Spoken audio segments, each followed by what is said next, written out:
योगी आदित्यनाथ ने रेल जिहाद को रोकने के लिए एक नई फोर्स का ऐलान किया है।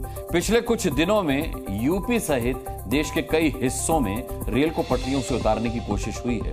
ऐसा लग रहा है कि आम लोगों को ले जाने वाला यह सिस्टम जिहादियों के साफ साफ टारगेट पर है।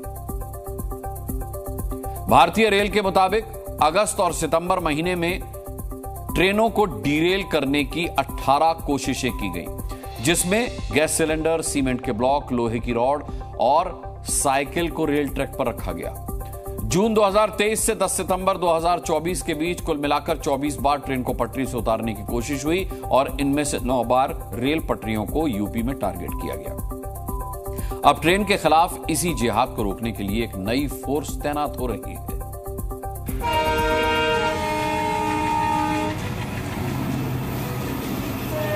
अब इनके लिए सद्भावना ट्रेन चलाएंगे, इनके लिए बुलेट ट्रेन चलेगी, चिंता मत करो। यूपी में अपराधियों के लिए बुलेट ट्रेन चलाने के बाद रेल जिहादियों पर योगी की स्ट्राइक शुरू हो गई। अगस्त और सितंबर महीने में ट्रेनों को पटरी से उतारने की 18 कोशिशें हुई और ट्रेन के खिलाफ इस जिहाद का इलाज शुरू हो गया। मुख्यमंत्री योगी की नई फोर्स रेडी हो गई। इस फोर्स की पहुंच यूपी के गांव-गांव में। सितंबर में कालिंदी एक्सप्रेस की दुर्घटना के बाद यूपी में आगे कोई रेल जिहाद ना कर सके, इसके लिए योगी ने अपने अधिकारियों को ऑर्डर दिया था। अब आदेश के नतीजों में यूपी के गांव में चौकीदारों का तंत्र एक्टिव किया गया है। जी मीडिया ने आज सबसे पहले यूपी के गाजीपुर में चौकीदारों से बात की। अक्सर रेल की पटरियों पर सिलेंडर या सीमेंट ब्लॉक रखने की घटनाएं शहर से बाहर दूर दराज के इलाकों में होती है और गाँवों में मौजूद चौकीदारों का नेटवर्क आसानी से ऐसे जिहादियों का पता लगा सकता है। कितने घंटे की ड्यूटी होती है आप लोग की? हम लोग सुबह आते हैं यहाँ 10 बजे और शाम को 3 बजे तक जाते हैं और 24 घंटा भी रहते हैं गांव में रह करके।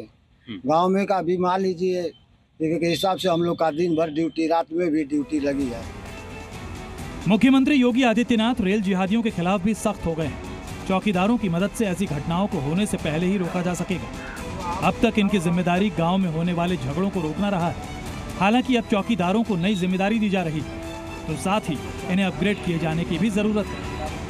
कोई भी अगर गांव में नया कार्य होता है, काम होता है, कोई कलम से अपरिचित आदमी हमारे गांव में रह रहा है, उसकी सूचना फोन द्वारा या स्वयं आकर हम कोतवाल साहब से मुलाकात कर सब बताते हैं। मोबाइल लेकर के देखा जाएगा, देख के इंस्पेक्टर साहब को बताया जाएगा, फोटो खींच लेंगे और कोतवाल साहब से सब बात बताया जाएगा। उनको मान लीजिए गांव में झगड़ा कर रहा तो आदमी लंबे से खींच करके दिखा देगा कि देखिए साहब इस तरह झगड़ा कर रहे थे।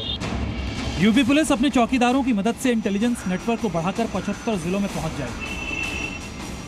इस समय यूपी में करीब 70,000 ग्राम चौकीदार मौजूद हैं। हर एक चौकीदार के जिम्मे एक इलाका यानी एक या एक से अधिक गाँव होते हैं। ये अपने इलाके में 8 घंटे ड्यूटी करते हैं और हर दिन सुबह शाम गाँव की सारी जानकारी अपने थाने और चौकियों पर पुलिस अधिकारियों को बताते हैं। पिछले दिनों यूपी में देश विरोधी तत्वों के जरिए रेल जिहाद की कोशिश हुई और चौकीदार ऐसे लोगों को पकड़ने और रोकने में बड़ा रोल निभा सकते हैं। हालांकि इन चौकीदारों को महीने में सिर्फ 2,500 रुपए मिलते हैं और गाजीपुर के बाद गोंडा में भी नई जिम्मेदारी मिलने के बाद चौकीदारों ने वेतन बढ़ाने की डिमांड भी रखी है। हम लोग को 2500 रुपया कुल मिलता है। 2500 में से कोई गुजारा होता नहीं है। हम लोग के बच्चेदार हैं, गरीब आदमी हैं, मजदूरदार आदमी हैं। हम लोग बराबर सोचना नगर कोतवाली में देते हैं। ये नहीं कि हम लोग बैठते हैं गांव में टहल घूम करके उठो जो 4-5 प्रो हम लोग के हद में आता है उसका सोचना लेके हम तुरंत नगर में कोतवाली में देता हूँ।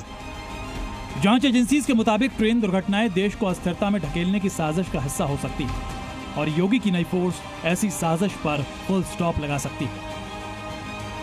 ब्यूरो रिपोर्ट, जी मीडिया। जी न्यूज़।